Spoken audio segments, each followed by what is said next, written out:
रोहित और कंचन एक दूसरे से बहुत प्यार करते थे। रोहित अमीर था जबकि कंचन गरीब घर की थी। उनकी शादी में इसी बात को लेकर बहुत अड़चनें आ रही थी। रोहित की मां सुलोचना स्वभाव की बहुत चालाक थी। वो अपने बेटे रोहित की शादी किसी अमीर लड़की से करना चाहती थी। इसलिए रोहित ने अपने पापा की मदद से कंचन के परिवार वालों के सामने एक मंदिर में शादी कर ली। जीती रहो बहू।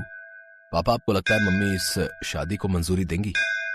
बेटा, जब भगवान ने मंजूरी दे दी तो तुम्हारी मम्मी को भी देनी ही पड़ेगी। अच्छा चलो, अब कंचन बहू को घर ले चलो।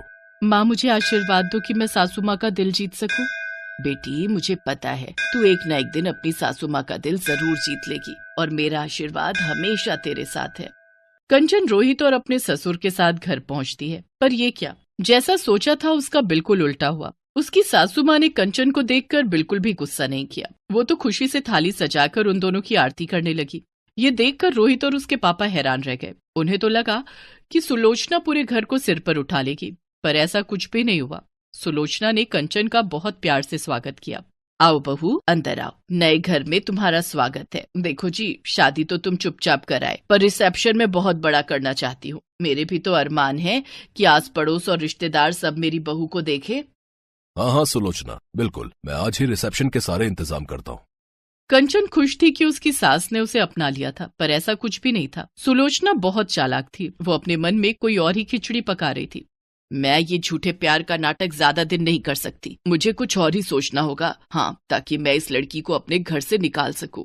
सुलोचना ने कंचन को बहू के रूप में नहीं अपनाया था। वो तो सबके बीच नाटक कर रही थी। रिसेप्शन में सुलोचना कंचन को अपने रिश्तेदारों और पड़ोसियों से मिल पाती है। रोहित का ध्यान अपने दोस्तों में था। क्या बात है सुलोचना, तूने तो चोरी चुपके बेटे की शादी भी कर दी और अचानक से रिसेप्शन भी रख दिया। बात कुछ हजम नहीं हुई। अब क्या बताऊं सुषमा, बहू गरीब घर की है बेचारी, इसलिए चुन्नी चढ़ा कर ले आए। अब बारात जाती तो इसके माता पिता में इतनी गुंजाइश नहीं थी कि बारात का स्वागत कर सकते। अरे बिल्कुल भी कुछ नहीं है, तुम क्या समझ रही हो, घर में बैठने के लिए कुर्सी तक तो है नहीं। वो तो रोहित को ना जाने इसमें क्या दिख गया। अब बच्चों की तो तुम जानती ही हो, जिद के आगे झुकना ही पड़ता है, वरना मैं तो इसे कभी भी अपनी बहू ना बनाती। अच्छा, तुम लोग अब आई हो रिसेप्शन में तो अच्छे से खा पी कर जाना। बबली, उषा, सुन रही हो ना, हमने रिसेप्शन बड़ा पैसा लगा कर रखा है, एक एक बढ़िया चीज बनवाई है। बहू अगर गरीब घर की है तो क्या हो गया, ससुराल तो उसे अमीर मिला है। चलो मैं और मेहमानों को देख लूं। सास की बातें सुनकर कंचन की आंखें आंसुओं से भर आती हैं। तभी उसके माँ और पापा आ जाते हैं। कंचन अपने आंसू पोंछ लेती है। सुलोचना मुंह बनाती हुई उसके आगे से चली जाती है। बेटी, तू अपने ससुराल में खुश तो है ना? कंचन, तेरी सास ने तेरे साथ कुछ गलत बात तो नहीं की? जी पापा जी, माँ जी तो मुझे बहुत प्यार करती हैं। पता है, जब से आई हूँ कोई काम ही नहीं करने देती, सारा दिन ठाठ से बैठे रहती हूँ। कंचन अपने मम्मी पापा को झूठ बोल देती है, पर सच तो ये था कि सुलोचना उसके साथ सीधे मुंह बात ही नहीं करती थी। जब तक सुलोचना के ससुर और रोहित घर पर होते थे, तब तक तो सुलोचना कंचन से बहुत मीठे से बात करती, और जैसे ही वो दोनों घर से जाते, सुलोचना उससे घर के सारे काम करवाने शुरू कर देती। और शाम को जब वो दोनों वापस आते तो उसका रवैया अलग ही। अरे वाह, खीर बहुत टेस्टी बनी है। 2-3 दिन से मेरा मीठा खाने का बहुत मन था। अरे बेटा, मुझे पता था, तभी मैंने शाम को बना दी। तुझे पसंद आई, ये मुझे बहुत अच्छा लगा। मैंने चीनी भी कम डाली थी। मुझे पता था तू मीठा कम खाता है। पर माँ, मीठा तो इसमें बहुत तेज है। सुलोचना झूठ बोल रही थी, क्योंकि खीर उसने नहीं बल्कि कंचन ने बनाई थी। कंचन ने मीठा ज्यादा डाल दिया था। जब सुलोचना की चोरी खुलने वाली थी तो कंचन बात को संभाल लेती है। अरे वो मैंने ही मीठा ज्यादा डाल दिया, मुझे नहीं पता था कि माँ जी मीठा डाल चुकी हैं। कोई बात नहीं बहू, आगे से मीठा कम डाल लेना। एक कटोरी मुझे भी दे दो। कंचन ने बात को संभाल कर अपनी सास को सम्मान दिया था, पर सुलोचना को इस बात से कोई मतलब नहीं था। घर के सारे काम कंचन करती थी, पर क्रेडिट सुलोचना अपने नाम कर लेती थी। कंचन इस बात के लिए कभी भी कुछ नहीं कहती थी। उसे लगता था कि अगर इससे उसकी सास खुश होती है तो कोई बात नहीं, इसे तो कोई फर्क ही नहीं पड़ता। मैं काम का सारा क्रेडिट अपने ऊपर ले लेती हूँ। करती ये है, मुझे कुछ और ही सोचना पड़ेगा। ऐसे दाल नहीं गलने वाली, मुझे सोनिया को बुलाना ही पड़ेगा। हेलो सोनिया बेटा, मैं बोल रही हूँ। हाँ ठीक है, तुम कुछ दिनों के लिए आ जाओ। सोनिया सुलोचना की सहेली की बेटी थी। सुलोचना चाहती थी कि सोनिया उसके घर की बहू बने, पर रोहित ने कंचन से शादी कर ली। सुलोचना चाहती थी कि किसी तरह कंचन इस घर को छोड़कर चली जाए और सोनिया इस घर की बहू बनकर आ जाए, इसलिए वो सोनिया को रहने के लिए बुला लेती है। नमस्ते आंटी, अच्छा हुआ आपने मुझे बुला लिया। मैं वैसे भी घर पर बहुत बोर हो रही थी, आपकी कंपनी मुझे बहुत अच्छी लगती है। बस तो फिर अब आराम से कुछ महीने मेरे पास रहो। मैं तो ये चाहती हूँ कि तुम हमेशा के लिए ही यहाँ रहो, पर तुम्हें इस रास्ते के कांटे को निकालना होगा। जब तक ये कंचन यहाँ पर है तुम इस घर की बहू नहीं बन सकती। आप चिंता मत करो आंटी, अब मैं आ गई हूँ ना, मैं इस कंचन को घर से निकाल कर ही दम लूंगी। बस तो फिर बन गई बात। तुम आज रोहित के लिए साउथ इंडियन खाना बनाओ, उसे साउथ इंडियन खाना बहुत पसंद है। दिल का रास्ता पेट से होकर गुजरता है। रोहित तुम्हारे हाथ का बढ़िया खाना खाएगा तो अपने आप तुम पर लट्टू हो जाएगा। पर आंटी मुझे तो खाना बनाना आता ही नहीं है, मैं कैसे बनाऊंगी? अरे तो कोई बात नहीं, खाना कंचन बना लेगी। जब रोहित और उसके पापा आए तो मैं बोल दूंगी तुमने बनाया है, बस हो गया काम। सोनिया रसोई में जाती है और कंचन को मीठी मीठी बातों में फंसाकर साउथ इंडियन खाना बनाने के लिए कहती है। कंचन, आज मेरा साउथ इंडियन खाने का बहुत मन है, प्लीज तुम डोसा सांभर और इडली वगैरह बना दोगी, बहुत मन कर रहा है। ठीक है तुम बैठो, मैं तैयार कर देती हूँ। कंचन बहुत ही स्वादिष्ट साउथ इंडियन खाना तैयार करती है। रोहित और उसके पापा के आने का समय हो रहा था। तभी कमरे में से सुलोचना की चीखने की आवाज आती है। कंचन दौड़ती हुई कमरे में जाती है। बाथरूम में फर्श पर साबुन गिरा हुआ था, उस पर पैर फिसल गया, मेरी कमर। माँ जी मैं डॉक्टर को फोन करके बुलाती हूँ, चलिए आप आराम से बिस्तर पर लेट जाइए। कुछ देर बाद डॉक्टर के आने पर पता चलता है कि सुलोचना की कमर का मांस फट गया है, जिस कारण उसे कुछ दिन बेड रेस्ट करना होगा। कंचन रसोई में सुलोचना के लिए कुछ हल्का बनाने चली जाती है। सब लोग कमरे से बाहर आ जाते हैं। सोनिया यही मौका है, तुम मेरी सेवा करके सबका दिल जीत सकती हो, फिर आराम से तुम इस घर की बहू बन जाओगी। नो आंटी, मैं आपके वॉशरूम और टॉयलेट साफ नहीं कर सकती। अभी अभी डॉक्टर ने कहा कि आपको बेड पर ही वॉशरूम और टॉयलेट करना है, ये सब मुझसे नहीं होगा। मुझे इन सब कामों से बहुत चिढ़ होती है। जब आप ठीक हो जाओगे तभी मैं आऊंगी, अभी तो मैं जा रही हूँ। मैंने मॉम को फोन कर दिया था, वो गाड़ी भेज रही है। जब आप ठीक हो जाओगे तो मुझे फोन कर देना, मैं आ जाऊंगी। सोनिया की बात सुनकर सुलोचना की आंख खुल जाती है। वो जिसे अपना समझ रही थी वो वास्तव में अपनी नहीं थी। थोड़ी देर बाद कंचन कमरे में आती है, सुलोचना को अपने हाथों से खाना खिलाती है और उसके बाद दवाई देकर वॉशरूम करवाती है। कंचन सुलोचना की बहुत सेवा कर रही थी। अपनी बहू के इतने अच्छे व्यवहार को देखकर सुलोचना की आंखों में आंसू आ जाते हैं। उसने कंचन के साथ कितना बुरा किया था। सोनिया जाने लगती है। अच्छा आंटी जी मैं चलती हूँ, आप मुझे फोन कर देना जब भी बुलाना होगा, मैं आ जाऊंगी। नहीं बेटा, अब तुम्हें परेशान होने की और बेवजह यहाँ आने की कोई जरूरत नहीं है। मेरी बहू है मेरी सेवा करने के लिए और मेरा ख्याल रखने के लिए। तुम अपने घर में खुश रहो, और हाँ जब शादी करो तो कार्ड भेज देना, मैं अपनी बहू कंचन के साथ जरूर आऊंगी। अपनी सास के मुंह से ऐसा सुनकर कंचन खुशी के आंसू रो पड़ती है और अपनी सास के गले लग जाती है। सोनिया मुंह बनाती हुई वहाँ से चली जाती है। कुछ दिनों बाद सुलोचना की तबीयत ठीक हो जाती है। अब उसका व्यवहार कंचन के साथ बहुत अच्छा हो गया था। ये देखकर रोहित और उसके पापा भी बहुत खुश थे। वर्षा बहू नजर नहीं आ रही, सुबह से गायब है। तुम्हें पता तो है माँ, वर्षा सुबह बाजार के लिए निकल जाए तो शाम से पहले लौटती नहीं है। आ तो गई हूँ, वो मेरी सहेली ने बताया था सस्ती साड़ियों की सेल लगी हुई है। वो 2 साड़ी फालतू खरीद लाई तो मुझे बोली कि तू रख ले। मैं उसी के घर चली गई थी। इतनी साड़ियां पहले रखी हुई हैं, वो कहाँ संभालोगी बहू? माँ जी, मुफ्त में कोई चीज मिले तो लेने में हर्ज ही क्या है? बहन जी, कपड़े धोने का सर्फ लोगी? अगर 5 पैकेट लोगी तो ये बाल्टी मुफ्त में मिलेगी। 5 पैकेट के साथ 1 बाल्टी मुफ्त? माँ जी खरीद लेते हैं, मेरे बाथरूम की बाल्टी टूट गई है, ये मुफ्त में मिल जाएगी, वो भी 200 रुपए के 5 सर्फ के पैकेट। वर्षा पहले सर्फ देख तो ले इस्तेमाल में कैसा है, पता चले बेकार हो। माता जी सुबह से बहुत पैकेट बेच चुके हैं, लेना है तो लो, नहीं तो हमें और भी जगह बेचने जाना है। माँ जी मुझे बाल्टी की जरूरत है, ये लो 200 रुपए। लाओ सर्फ इधर दो, कपड़े तो धोने ही है, अभी इस नई बाल्टी में ही डुबो देती हूँ। अरे ये सर्फ में झाग क्यों नहीं बन रहा? ये क्या? ये तो मामूली पाउडर है और ये बाल्टी मानो अभी चटक जाएगी। और करो लालच। ये कहानी है वर्षा की, जो अपने पति विनोद और सास ससुर के साथ जबलपुर में रहती थी। वर्षा का 3 साल का एक बेटा भी था जिसका नाम वंश था। वर्षा स्वभाव से बहुत लालची थी। मुफ्त में कुछ भी मिल जाए बस, उसकी इस आदत से घर के सभी लोग परेशान थे। एक दिन, विनोद ये देखना, मेरी सहेली ने मुझे मोतियों की ये माला दी है, कैसी लग रही है? वो पहनती नहीं थी, मैंने कहा मुझे दे दे। अच्छी है, पर ऐसे हर बार तुम किसी न किसी सहेली के घर जाती हो और कोई ना कोई चीज लेकर आती हो, अच्छा नहीं लगता। विनोद तुम खुद तो कभी कुछ लाकर देते नहीं हो, और मेरी सहेलियां दें तो तुम्हें बुरा लगता है। विनोद, इसे कुछ भी कहना बेकार है। माँ जी, एक तो वैसे ही शादी के बाद इस घर में मुझे कोई सुख नहीं मिला, ऊपर से आप मुझे ही सुना रहे हो। अरे अब बस भी करो।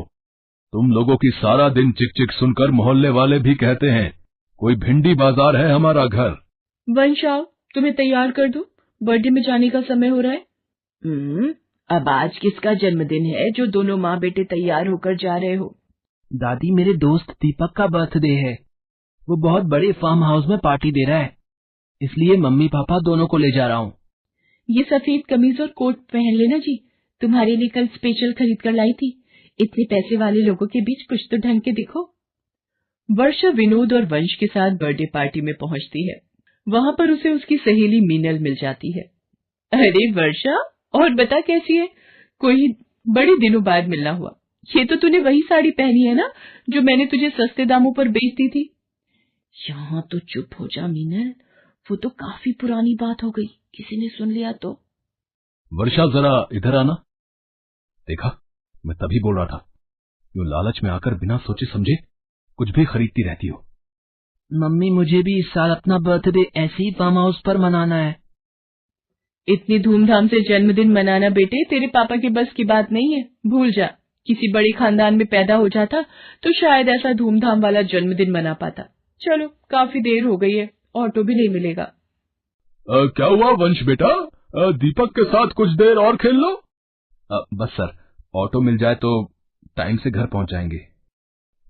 इसमें चिंता की क्या बात है, मैं अभी ड्राइवर को बोलता हूँ, वो आप लोगों को छोड़ आएगा। अरे नहीं सर, आप परेशान।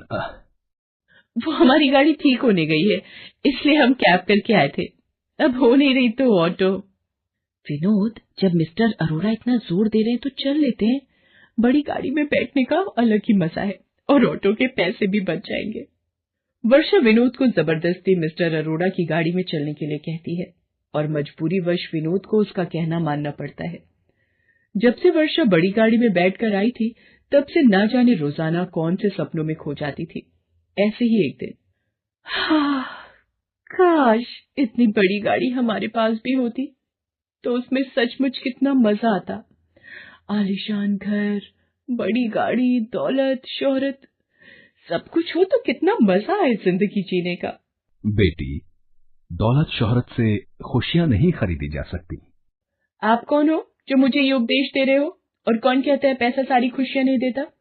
अगर मेरे पास भी पैसा हो तो मैं तो बस खुशी खुश रहूं।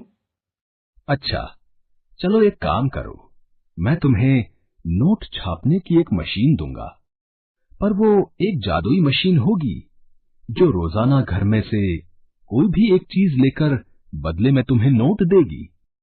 लेकिन याद रखना, मशीन रोजाना नोट देती है, इसलिए एक दिन भी तुमने उस मशीन को कुछ नहीं दिया, फिर वो तुम पर हावी हो जाएगी। बाबा, मुझे तो रोजाना ही नोट चाहिए, मुझे इसमें कोई परेशानी नहीं है। बस आप मुझे जल्दी से वो नोट छापने की मशीन दे दो, फिर तो मेरी सारी परेशानियां दूर हो जाएंगी। साधु वर्षा को नोट छापने की मशीन दे जाता है। कौन था वर्षा, इतनी देर से दरवाजे पर क्यों खड़ी थी? ये देखो माँ जी, एक साधु बाबा मुझे ये नोट छापने की मशीन दे गए हैं। अब रोजाना ये मशीन किसी भी एक चीज के बदले नोट देगी। ये तो कहीं नहीं सुना, तू तो लग रहा है दिन में सपने देख रही है और जादू और चमत्कार की बातें कर रही है। माँ जी, मैं सच कह रही हूँ, रुको मैं आपको इस मशीन में से नोट निकाल कर दिखाती हूँ। ये देखो, मैंने इसमें ये रुमाल डाला और अभी देखना नोट बाहर आएंगे। हाँ, ये तो कमाल हो गया वर्षा बहू, इस मशीन में तो नोट छपकर बाहर आ रहे हैं। सुनो जी, ये देखो, वर्षा बहू को एक साधु बाबा नोट छापने की मशीन ये मशीन तो सच में नोट छाप रही है। बाबूजी, अब आप देखते जाओ, हम लोग कुछ ही दिनों में करोड़पति बन जाएंगे। नोट छापने की मशीन देखकर विनोद ना जाने किस चिंता में था।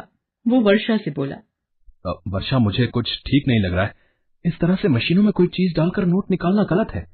मुझे तो इसमें कोई राज छुपा दिखाई पड़ता है। ऐसा ना हो ये लालच तुम्हें ले डूबे और कहीं तुम्हें पछताना न पड़े।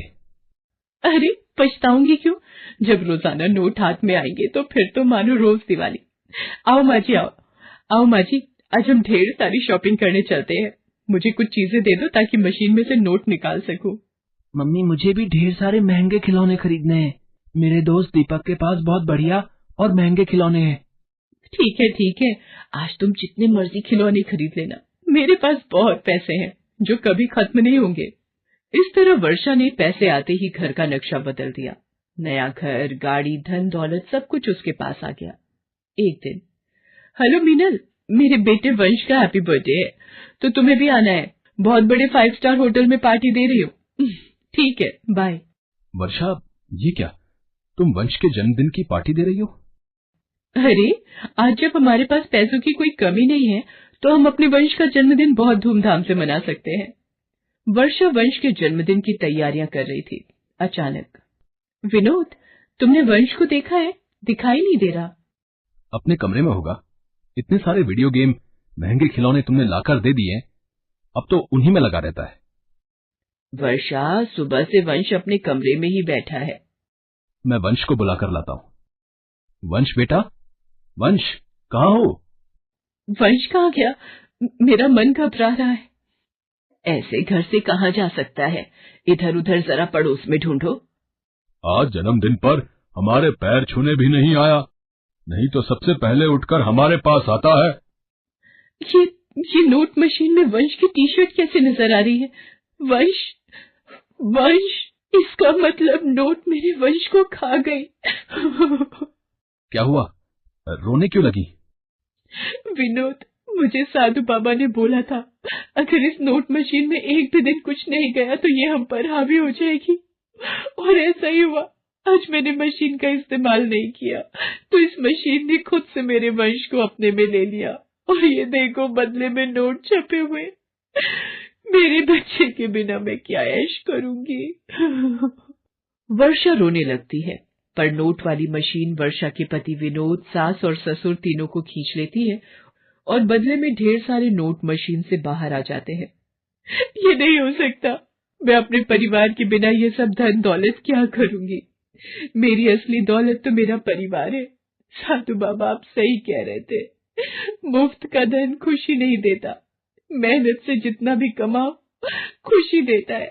बाबा ये मशीन वापस ले लो, मुझे मेरे अपने दे दो, मैं कभी लालच नहीं करूंगी। नोट मशीन मेरे परिवार के लोगों को वापस कर, नहीं तो मैं तुझे तोड़ दूंगी। हे भगवान, इसके दिन में देखने वाले सपनों ने तो दिमाग खराब किया हुआ है, तभी नींद में सब कुछ फेंक रही है। वर्षा, ओ वर्षा, आज वंश का जन्मदिन है, उसके दोस्त आते ही होंगे। भटूरे का आटा तैयार कर दिया है, जाकर छोले बना ले। विनोद केक लेने गया हुआ है और तेरे बाबूजी वंश के साथ गुब्बारे फुलाने में लगे हुए हैं। ये सपना था, मेरे अपने मेरे पास है। माँ जी इधर आना, आज आपको गले लगाने का मन हो रहा है। आज इतना लाड क्यों दिखा रही है? कहीं इसलिए तो नहीं छोले भी मैं ही बना दूं? मेरी प्यारी सासू माँ।